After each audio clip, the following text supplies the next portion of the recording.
என்ன நடக்குது சொல்லுங்க. சுமார் 5:30 மணி இருக்குங்க. நான் கடைக்கு வந்து ஜாமான் வாங்க போயிருந்தேன். இந்த வரையில் ஒரு 2 பேர் வந்தாங்க. வந்தோன்னே எங்கள் ஊர் பக்கத்து ஊர் பையன் மாத்திரம் லைட்டாக தெரியும். இந்த வண்டியை எடுத்து வண்டியில் ஏறு அப்படின்னாப்போ நான் வண்டியில் என்னால் ஏற முடியல. நான் ஏற முடியும்னு சொல்லலை. எதுக்கு நான் கேட்டேன். எதுக்குன்னு சொல்கிறதுக்குள்ளே என்னை அடிச்சிட்டாங்க. அதோட நான் வீட்டுக்கு வந்துடுறேன். வீட்டுக்கு வந்து எங்கள் வீட்டுக்கார மாட்ட சொல்லிட்டு தான் இருக்கேன். ஒரு 3 பைக்கில் ஒரு 9 பேர் வந்துட்டாங்க. நம்ம வண்டியில் செல்லில் எல்லாமே ரெக்கார்டு எல்லாமே இருக்குது. அதோட வந்துட்டு கையில் வெட்டிடுறாங்க. எங்கள் அண்ணனையும் வெட்டிடுறாங்க. என் அண்ணன் பையனையும் வெட்டிடுறாங்க. வெட்டினதில் இந்த இடத்துல எனக்கு இதை வச்சு பாலை வச்சு இடித்ததில் இந்த இடத்துல வந்து இது வரைக்கும் காயமாயிடுச்சு. வெட்டி வெட்டவும் என்னால் அனுப்ப நிற்க முடியல. என்னால் ஓடிடும். எல்லாம் பக்கத்தில் அந்த லேடிஸ்லாம் வெட்ட ஆரம்பிச்சிட்டாங்க. அதோட எஸ்ஐ வீட்டுக்கு பின்னாடி போய் ஒளிஞ்சிடுறேன். போலீஸுக்கு அடித்தோம். போலீஸ் சீக்கிரம் வந்திருந்தா நிறைய பிரச்சனை நடந்திருக்காது. அப்புறம் அதோட 108 இங்கே வந்து பேச என்ன சொல்லிட்டு ஜாதி ரீதியாக சொல்லி தான் சார் அடிச்சேன். நீ உன் பேர் என்ன பின்னாளுங்க அப்படின்னு கேட்டாங்க. நான் இந்த மாதிரி பின்னாளுங்க நான் சொன்னோன்னே அடிச்சிட்டாங்க. இல்லை இது வரைக்கும் அவங்களுக்கு எனக்கு இந்த முன்புறம் எந்த இதுவுமே கிடையாது சார். உன் பேரை கேட்டால் என் பேரை சொன்னேன். என்ன ஆளுங்கன்னு என்ன ஆளுங்கன்னு சொன்னோன்னே அடிச்சிட்டாங்க. ரெக்கார்டு வந்து எங்கள் ஏரியாவுக்குள்ளே வர்றதுல நாங்கள் வச்சுருக்கோம். கேமரா வச்சு எங்கள் தட்டாப்பு வச்சுருக்கோம். இதெல்லாம் டெலிட் பண்ணுங்க அப்படின்னு டிஎஸ்பி சார் சொல்கிறாரு. போலீஸ் பெரிய அதிகாரிகள் வந்தாங்கன்னு அவங்க சொல்கிறாங்க இதெல்லாம் டெலிட் பண்ணியிருக்கேன். கூப்பிட்டு தனியாக கூப்பிட்டாங்க.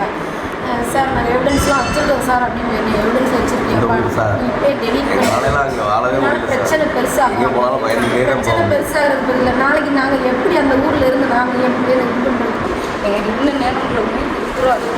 அது பாருங்க எங்கள் வீட்டுக்கு ரத்தம்லாம் முடியாது. ஆனால் ஓடிச்சு அத்தை தண்ணி வாழை வச்சுட்டு பொம்பளை வந்து சண்டை போடுறாங்க. நாங்கள் என்ன பண்ணுவோம். இன்னும் நேரம் பிள்ளைங்க உயிர் போடணும். யாரும் ரத்தத்தில் தான் குடிச்சா போயிடுச்சு. சிவகங்கை மாவட்டம் இடைக்காட்டூர் பகுதியில் நடந்த தாக்குதல் சம்பவத்தில் சாதி பெயரை கேட்டதற்கு பிறகாகவே அந்த குடிபோதையில் வந்த கும்பல் அவர்களை தாக்கியதாகவும் இதனையடுத்து காவல்துறை தரப்பிலிருந்து சிசிடிவி காட்சிகளை அளிக்க வேண்டும் என வற்புறுத்தியதாகவும் பாதிக்கப்பட்டவர்கள் தரப்பில் புகார் அளித்திருக்கிறார்கள்.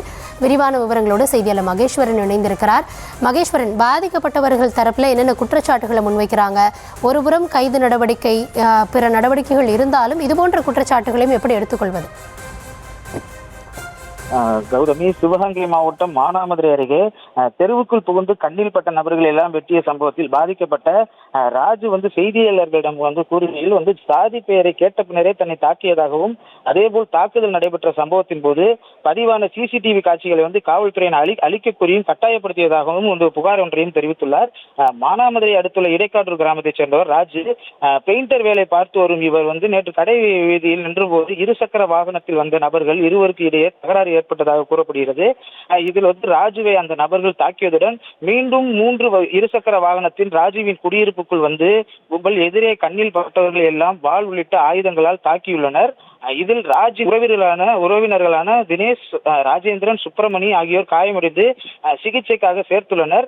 இந்த நிலையில் அவர்கள் தாக்குதலுக்குள்ளான சிசிடிவி காட்சி வெளியாகி நான்கினேரி சம்பவம் போலவே நடைபெற்றுள்ளதாக கூறி சமூக வலைதளங்களில் பெரிதாக வைரலாகி வரும் நிலையில் காயமடைந்த ராஜு சிவகங்கை அரசு மருத்துவக் கல்லூரி மருத்துவமனையில் சிகிச்சை பெற்று வரும் நிலையில் அவர் செய்தியாளரிடம் அவர் எவ்வாறு கூறுகிறார் என்றால், தன்னை ஜாதி பெயரை கேட்டு கூறிய பிறகே அந்த கும்பல் தன்னை தாக்கி காயப்படுத்தியதாகவும் பிறகு வெட்டியதாகவும் வேதனையுடன் அவர் நம்மிடம் தெரிவித்தார்.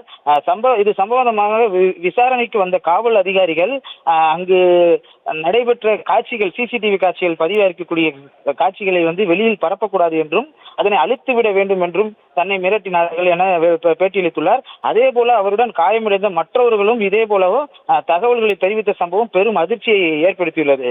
கௌதமி, விவரங்களுக்கு நன்றி மகேஸ்வரன்.